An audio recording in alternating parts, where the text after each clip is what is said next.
Hello बच्चों, कैसे हैं आप लोग। क्लास 9 ज्योग्राफी में चैप्टर 1 हमारा है भारत स्थिति और विस्तार, इंडिया लोकेशन एंड एक्सटेंट। तो इस चैप्टर को हम लोग पढ़ेंगे।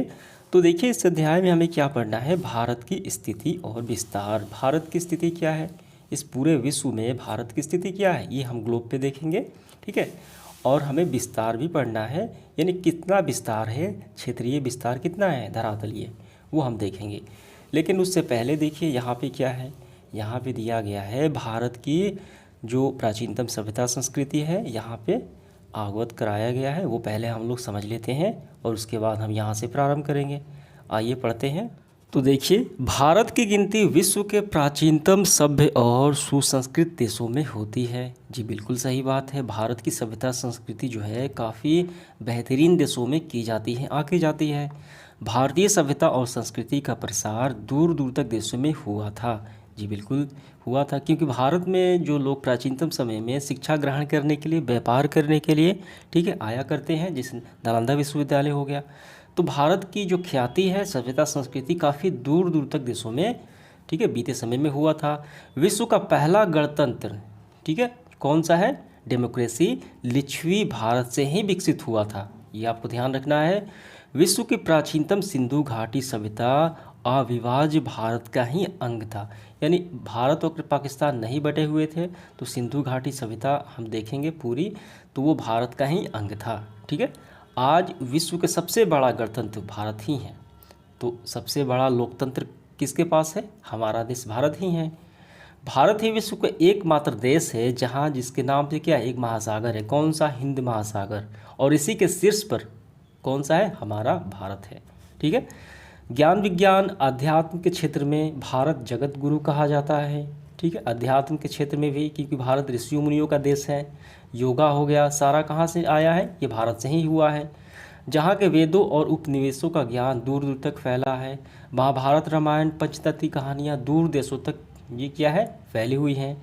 महात्मा बुद्ध के उपदेश, ठीक है, चतुर्दिक अर्थात उत्तर दक्षिण और पूर्व पश्चिम देशों तक पहुँचे हुए हैं। किसके, महात्मा बुद्ध के जो उपदेश हैं।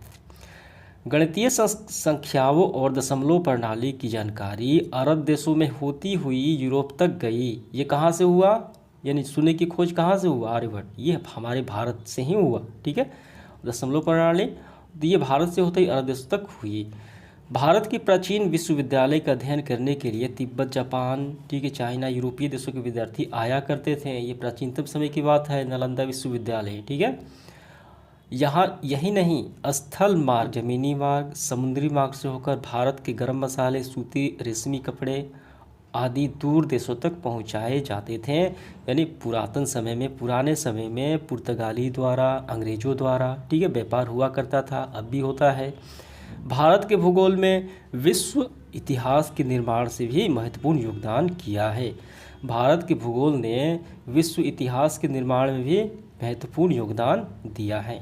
जी बिल्कुल सही बात है, क्योंकि जो भारत के भूगोल हैं, विस्तार हो, चाहे ज़मीनी मार्ग, चाहे क्षेत्रीय विस्तार हो, चाहे जलीय मार्ग हो, ठीक है, तो ये भारतीय इतिहास के निर्माण में, यानी भारत के इतिहास में भी इनका महत्वपूर्ण योगदान हुआ, क्योंकि उसी मार्ग से क्या हुआ था, व्यापार होता था अंग्रेज के समय।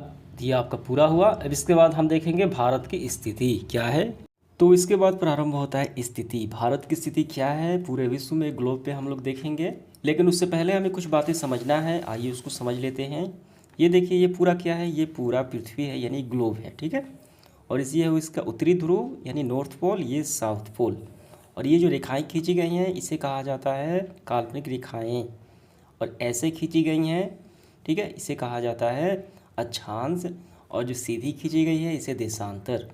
और ये देखिए 0 डिग्री मध्य में है, इसे इक्वेटर कहा जाता है, यानी विषुवत वृत्त कहा जाता है। ये पूरे पृथ्वी को 2 खंडों में विभाजित करता है। तो ये विभाजित करने से ये साउथ, ये नॉर्थ हो गया। भारत की स्थिति कहाँ है, देखिए यहाँ पे भारत जो है नॉर्थ पोल में है, यानी उत्तरी ध्रुव में स्थित है। ठीक है। तो यहाँ पर भी हम लोग समझ सकते हैं। यहाँ पे देखिए ये इक्वेटर है, 2 भागों में पूरे विश्व को बांटता है, पूरे पृथ्वी को बांटता है। भारत की स्थिति यह देखिए कहाँ है, उत्तरी ध्रुव में है। ठीक है। तो यहाँ से जब हम देखेंगे, यहाँ से और यहाँ तक अक्षांश में ऐसे जो खींची गई, तो ये भी उत्तर में होगा और ये भी उत्तर में होगा। एक और सीधी रेखाएं होती है, यानी जो देशांतर रेखाएं होती हैं इन दोनों ध्रुवों को मिलाने वाली होती है, ये भी दो खंडों में विभाजित होती है। ठीक है, तो इसको कहा जाता है पूर्वी देशांतर और इसको पश्चिम देशांतर। ठीक है, ऐसे तो भारत कहाँ है? भारत पूर्वी देशांतर में है और उत्तर अक्षांश में है, ये उस साइड है, देखिए यहाँ पे। ठीक है, समझ में आ गया? तो इस तरीके से हम देखेंगे। तो यहाँ से जब हम देखेंगे अक्षांशीय विस्तार ऐसे डिग्री 4 मिनट और ये 37 डिग्री 6 मिनट इतना है। और फिर यहाँ से यहाँ तक देखना है, ये हो गया 68 डिग्री 7 मिनट पूर्व से और ये 97 डिग्री 25 मिनट पूर्व है। ये कौन सा है? ये देशांतरीय विस्तार, यानी ऐसे सीधी लाइन। ठीक है, और ये ऐसे है। समझ में आ गया आपको? ये क्लियर हो गया आपका?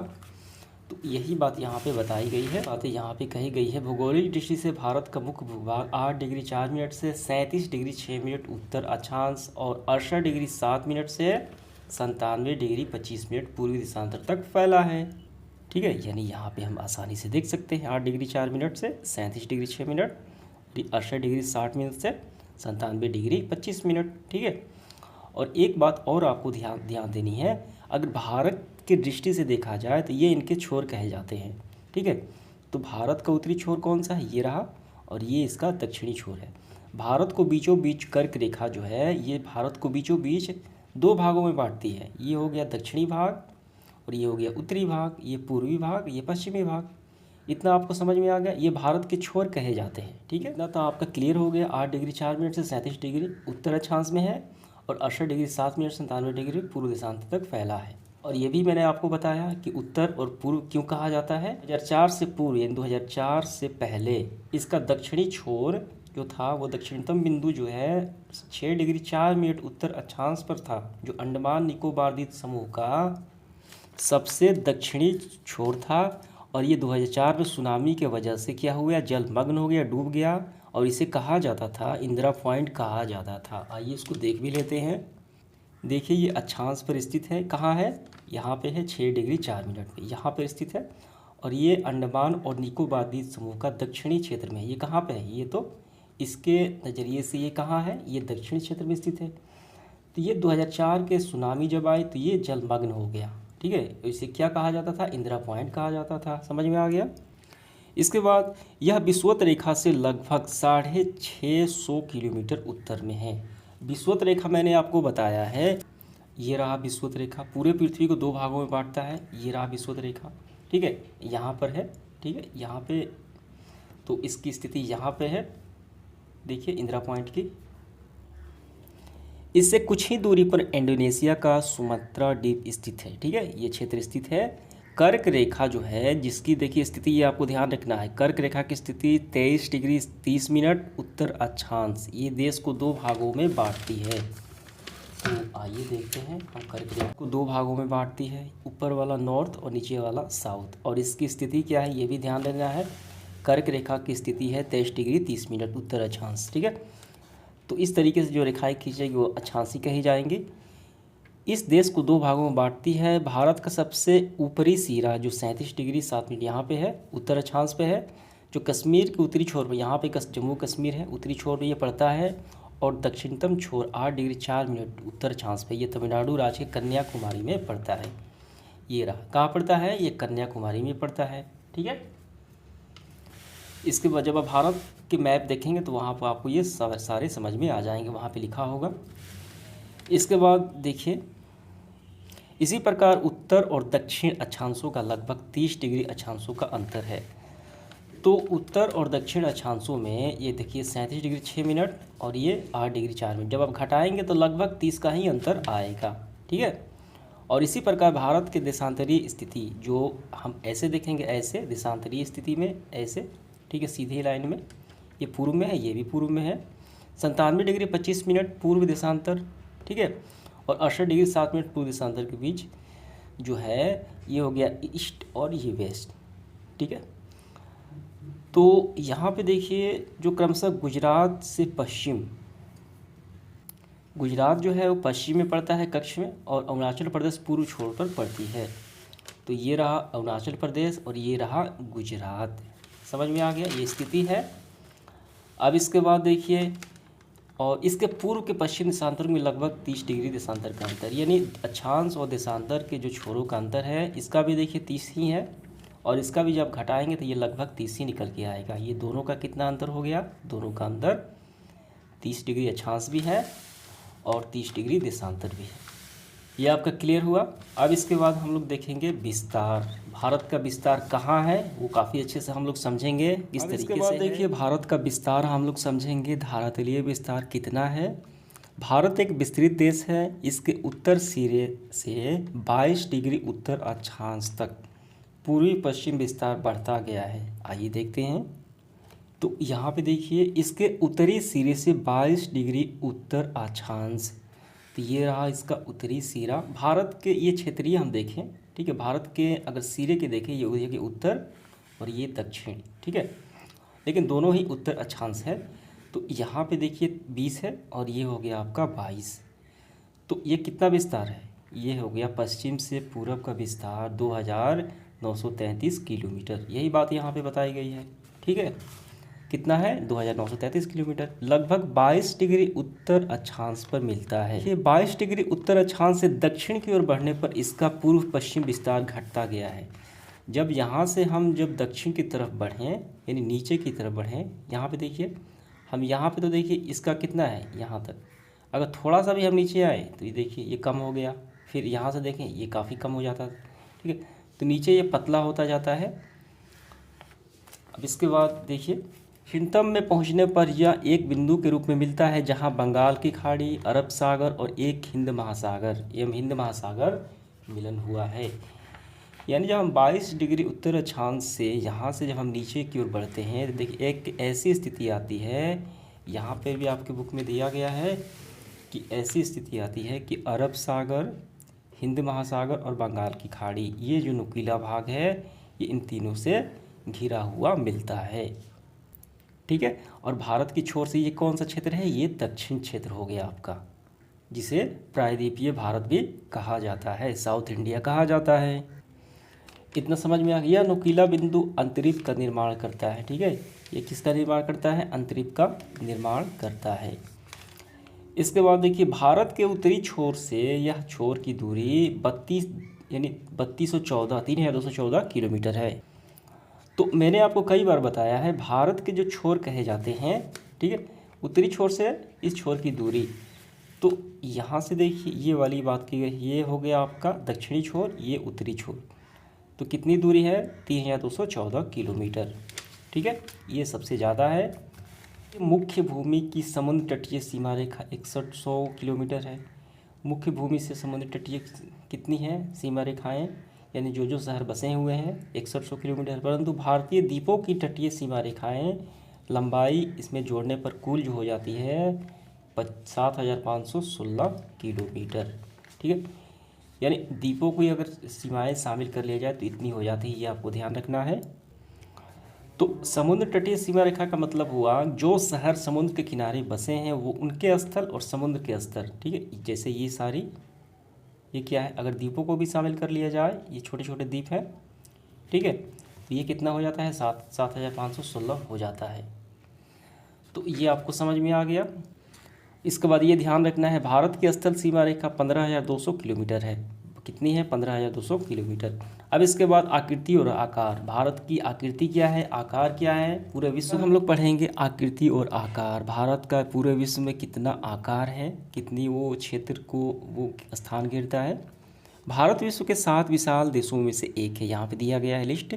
इसका क्षेत्रफल 32.8 लाख वर्ग किलोमीटर है, दुनिया का 7वां बड़ा देश है और जनसंख्या में पहला है। इसका क्षेत्रफल विश्व के स्थल का मात्र 2.4 ये क्षेत्रफल धारण करता है, काफ़ी कम करता है, ठीक है, यहाँ पे देखिए 7वें स्थान पर है और इसका क्षेत्रफल ये रहा, लाख वर्ग किलोमीटर में दिया गया है। तो ये आंकड़े आपको याद रखने हैं, ये पूछे जाते हैं। इसके बाद देखिए इस देश के दक्षिणी भाग की आकृति मोटे तौर पे त्रिभुजाकार है या अंग्रेजी में वी के समान है, ठीक है, यानी भारत के दक्षिणी छोर की बात की गई है, यहाँ पर ध्यान देना है। ये रहा देखिए ये वी के समान है, ये दक्षिणी क्षेत्र हो गया, प्रायद्वीपीय भारत इसे कहा जाता है, ठीक है, साउथ इंडिया ये हो गया। इसके बाद देखिए जिसके पश्चिम में अरब सागर और पूर्व में बंगाल की खाड़ी और ये रहा पश्चिम में अरब सागर और ये बंगाल की खाड़ी, और नीचे कौन सा है, हिंद महासागर स्थित है। यानी हिंद महासागर के शीर्ष पर ये भारत का स्थान है। इसके बाद इसका मध्य उत्तरी भाग चौड़ा है और बिल्कुल उत्तरी भाग शरीर के सिर की स्थिति एवं आकार की तरह है। तो यहाँ पे देखिए, जब हम ऊपर की तरफ जाएंगे ऐसे ये चौड़ा मिलता जाएगा, ठीक है। अब इसके बाद देखिए, और जिसका दक्षिणी भाग जो है 22 डिग्री उत्तर अक्षांश से दक्षिण की ओर बढ़ने पर ये पतला होता गया है। यहाँ पे हम देखेंगे ये दक्षिणी भाग है, तो ये 20 और 22 यहाँ से हम देखें इस अक्षांश से नीचे की अगर जाएं, ठीक है, अक्षांशीय विस्तार में ये पतला होते गया है, यही बात कही गई है यहाँ पे। इसके बाद देखिए, यह भाग प्रायद्वीपीय भारत कहलाता है, यानी साउथ इंडिया कहा जाता है, ठीक है। मुख्य भूमि के दक्षिण छोर पर भारत की आकृति अंतरिप है और इसका नाम कुमारी अंतरिप या कन्याकुमारी, सबसे निचला भाग यहाँ है, कन्याकुमारी यहाँ पे स्थित है। समझ में आ गया आपको। इसके बाद देखिए, भारत का प्रायद्वीपीय आकार तटीय सीमा का निर्माण करता है जो अत्यंत लंबी है और यह हिंद महासागर के उत्तरी भाग में है। तो हमने आपको कई बार दिखाया है, यहाँ पे जब आप देखेंगे तो भारत कहाँ है, भारत जो है हिंद महासागर के शीर्ष पर है, ठीक है। तो ये उत्तर साइड है, ठीक है, यहाँ पे। तो भारत कहाँ है, उत्तर साइड है हिंद महासागर से। इसके बाद हमारा प्रारंभ होता है अक्षांशीय और देशांतरीय विस्तार का प्रभाव। भारत का अक्षांशीय और देशांतरीय विस्तार का जो प्रभाव है उस समय मौसम आदि पर पड़ता है, ठीक है। तो पहले देखिए, ये आपको ध्यान रखने हैं, इससे प्रश्न पूछे जाते हैं। तो पहला है, बढ़ते अक्षांश के अनुसार तापमान घट जाता है क्योंकि उसकी दूरी विषुवत रेखा की ओर बढ़ती है और विषुवत रेखा पर सूर्य की किरणें सीधे पड़ती है, जबकि बढ़ते अक्षांश के साथ किरणें तिरछी हो जाती है। अतः विषुवत रेखा का क्षेत्र अधिकतम गर्म होता है और ध्रुव प्रदेश न्यूनतम गर्म रहता है, ठीक है। ध्रुव प्रदेश जो है कम गर्म रहता है या बिल्कुल ठंडा रहता है। तो यहाँ पे आपको समझना है, बढ़ते अक्षांश के साथ तापमान घटता है, ठीक है। देखिए ये कितना है, 8 डिग्री 4 मिनट, फिर बढ़ गया 12 डिग्री, फिर 16 डिग्री।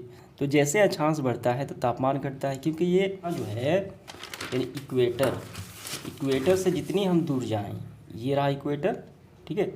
इक्वेटर से जितना हम दूर जाएं तो तापमान घट जाएगा, यानी हम इन ध्रुवों पर तापमान काफ़ी कम होता है, चाहे नॉर्थ की बात हो चाहे साउथ की बात हो, ठीक है। और सबसे नज़दीक जाए इक्वेटर की तो तापमान बढ़ता जाएगा। और इसका कारण क्या है, विषुवत रेखा पर सूर्य की किरणें सीधे पड़ती है इसी कारण, और बढ़ते अक्षांश से किरणें तिरछी हो जाती हैं और तापमान घट जाता है और ध्रुवों पर इससे ठंडा हो जाता है। यही कारण है केरल और तमिलनाडु में जो विषुवत रेखा के निकट हैं सदा तापमान ज़्यादा रहता है, केरल और तमिलनाडु। आइए देख लेते हैं। तो इक्वेटर के नज़दीक देखिए, प्रायद्वीपीय भारत में कहाँ है, ये साउथ क्षेत्र है, तो केरल हो गया यहीं पे है और तमिलनाडु भी यहीं है, ठीक है। ये इक्वेटर के नज़दीक हो गया, तो यहाँ पे तापमान ज़्यादा होगा।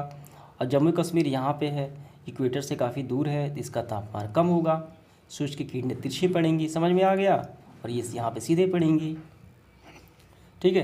तो बढ़ते तापमान से भी वहाँ के जो जीवन यापन करने वाले लोग हैं उनकी दिनचर्या पर प्रभाव पड़ता है, खान पान पर, वेशभूषा पर। इसके बाद दूसरा देखिए, कर्क रेखा जो स्थिति है 23 डिग्री कितना 30 मिनट, ये रहा कर्क रेखा की स्थिति। ये भारत को 2 भागों में बांटती है, ये रहा कर्क रेखा, ठीक है, 2 भागों में बांटती है। तो इस रेखा के उत्तर वाले भूभाग में सूर्य की किरणें कभी लंबवत नहीं पड़ती उत्तर भाग में, ठीक है। अतः उत्तरी भाग शीतोष्ण क्षेत्र बन जाता है। कर्क रेखा के दक्षिणी भाग सूर्य की किरणें किसी स्थान पर लंबवत अवश्य पड़ती है और यह क्षेत्र उष्ण क्षेत्र के अंतर्गत आता है। तो उष्ण क्षेत्र और शीतोष्ण क्षेत्र, ठीक है, तो यहाँ पे बात की गई है। तो जहाँ पे लंबवत पड़ती है वहाँ पे गर्मी ज़्यादा होती है, ठीक है। तो लंबवत पड़ने से क्या हो गया, वो क्षेत्र उष्ण क्षेत्र में बदल जाता है, और जहाँ पे लंबवत नहीं पड़ती है, तिरछी पड़ती है, तो वो हो गया आपका शीतोष्ण क्षेत्र बन जाता है। इसके बाद देखिए तीसरा, अक्षांशीय दूरी बढ़ने से दिन रात की अवधि में भी अंतर होता है। केरल और तमिलनाडु में जहाँ छोटे और सबसे बड़े दिन में 45 मिनट का अंतर होता है और लेह में 5 घंटे का हो जाता है। ये बातें आपको ध्यान रखनी है।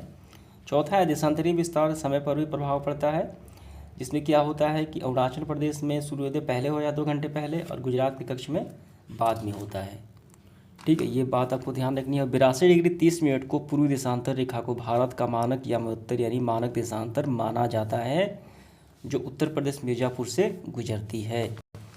इसके बाद देखिए भारत और विश्व की यहाँ पे बात की गई है, तुलना की गई है।